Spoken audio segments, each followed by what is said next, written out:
사랑하는 성도 여러분, 채널에 오신 것을 환영합니다. 세상에 빛을 가져오는 말씀.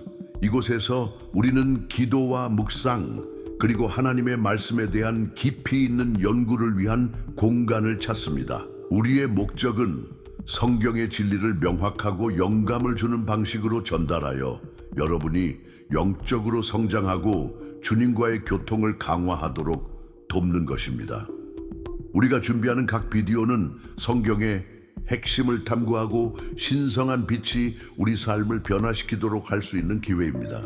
오늘 우리는 창세기에서 믿음, 항복, 참된 예배에 대해 가르쳐주는 놀라운 부분을 묵상해 보겠습니다. 마음을 열고 이 영적 여정에 우리와 함께 가십시오. 왜 어떤 재물은 하나님께 받아들여지고 다른 재물은 받아들여지지 않는지 궁금한 적이 있습니까? 하나님은 사람을 차별하시는 분이십니까? 아니면 그분의 응답 뒤에 더 깊은 뭔가가 있는 것입니까? 창세기에서 우리는 인간 마음이 하나님 앞에 나아갈 때 그 마음의 진정한 의도를 묵상하도록 우리를 초대하는 이야기를 발견합니다. 창세기 4장 3절에서 우리는 가인이 땅의 소산을 여호와께 제물로 가져왔다는 것을 읽습니다. 그것은 헌신의 행위, 하나님을 인정하는 몸짓처럼 보입니다. 그러나 나중에 본문은 하나님께서 가인의 제물은 기뻐하지 않으시고 아벨의 제물은 받으셨음을 우리에게 보여줍니다. 이것은 거대한 신학적 신비를 불러일으킵니다. 왜 하나님은 하나의 제물을 거절하시고 다른 하나는 받으셨을까요?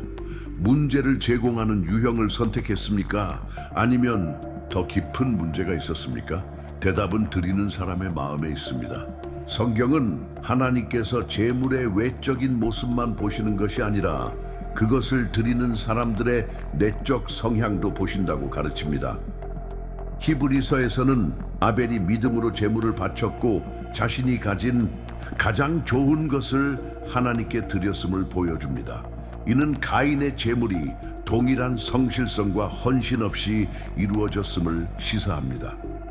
이 신비는 우리의 영적 삶에 대한 본질적인 질문으로 우리를 이끈다. 우리가 하나님께 다가갈 때 우리는 정말로 최선을 다하고 있는가? 아니면 단지 공허한 의식을 수행하고 있는가? 역사적 교리적 맥락에서 창세기 4장 3절은 단순한 헌금 행위 이상의 것을 우리에게 보여줍니다. 그는 하나님을 기쁘시게 하는 예배와 거절된 예배 사이에 첫 번째 큰 대조를 우리에게 소개합니다. 고대 세계에서 제물은 감사, 성약, 신성한 주권에 대한 인정의 표현이었습니다. 농부인 가인은 땅의 소산을 가져왔고 목자인 아벨은 양떼의 첫 열매와 동물의 기름, 즉 가장 좋은 부분을 바쳤습니다. 이 구별은 매우 중요합니다. 성경적 사고방식에서 첫 열매를 드린다는 것은 모든 것이 하나님께 속해 있으며 올바른 마음으로 그분께 항복해야 한다는 것을 인식하는 것을 의미합니다. 그러나 중심적인 문제는 단지 제안의 유형이 아니라 제안하는 사람의 내면적인 태도였습니다. 본문은 아벨이 믿음과 진정한 헌신으로 제물을 바쳤으나 가인은 어떻게든 제물을 바치지 못했다고 암시합니다. 가인이 회개를 구하는 대신 시기와 분노에 사로잡혀 결국 동생을 살해하게 되었을 때 이는 더욱 분명해졌습니다.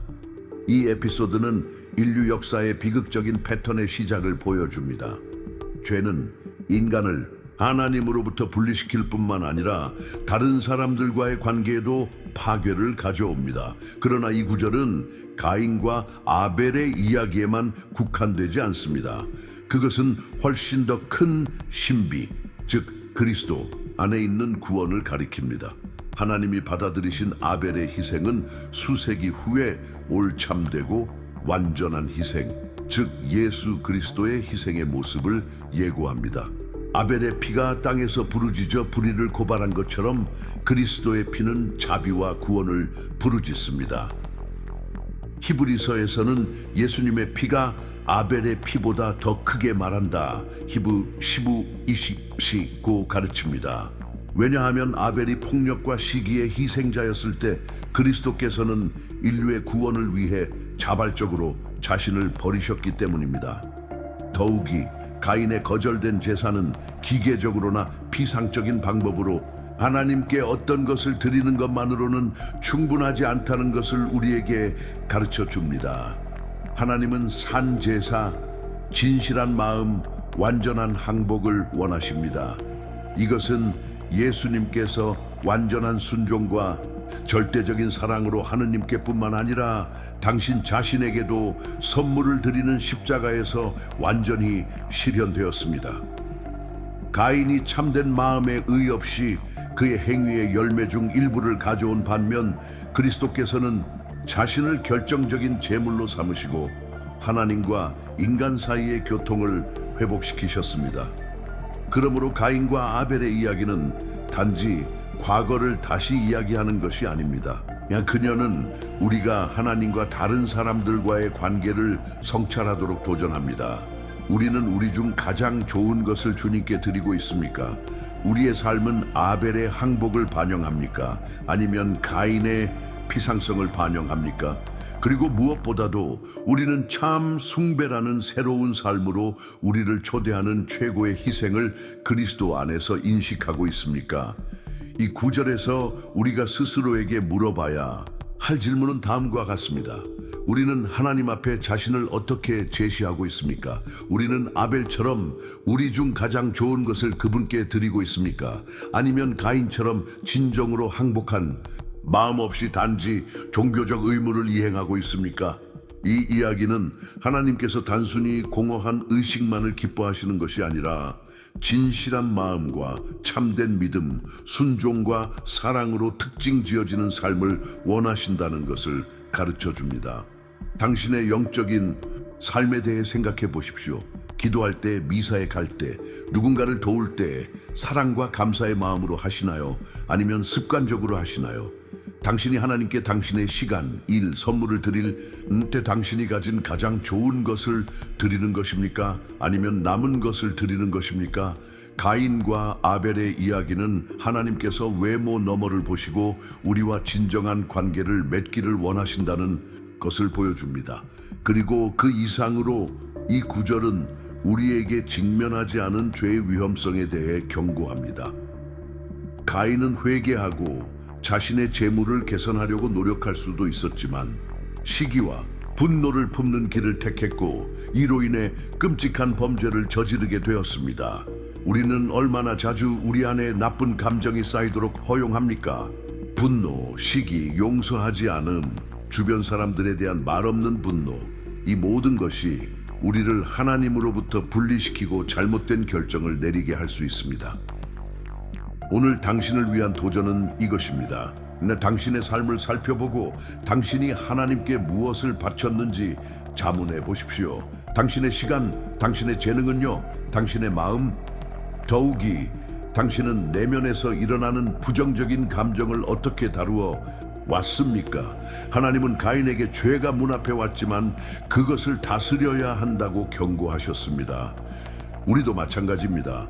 오늘날 하나님께서는 우리의 태도를 바꾸고 참된 예배를 드리고 원한을 버리고 자신의 생명을 완전한 제물로 바치신 그리스도의 본을 따라 살라고 우리를 부르십니다.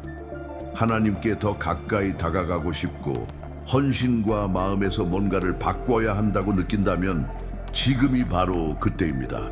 죄가 뿌리를 내릴 때까지 기다리지 말고 영적인 차가움이 당신의 삶을 장악하도록 허용하지 마십시오. 하나님은 당신을 환영하고 당신의 재물을 변화시키며 당신의 마음을 새롭게 할 준비가 되어 계십니다. 오늘은 무엇을 선택하시겠습니까? 사랑하는 성도 여러분, 가인과 아벨의 이야기는 하나님께서 외적인 몸짓만 원하시는 것이 아니라 참된 헌신과 진실한 마음을 원하신다는 것을 가르쳐 줍니다.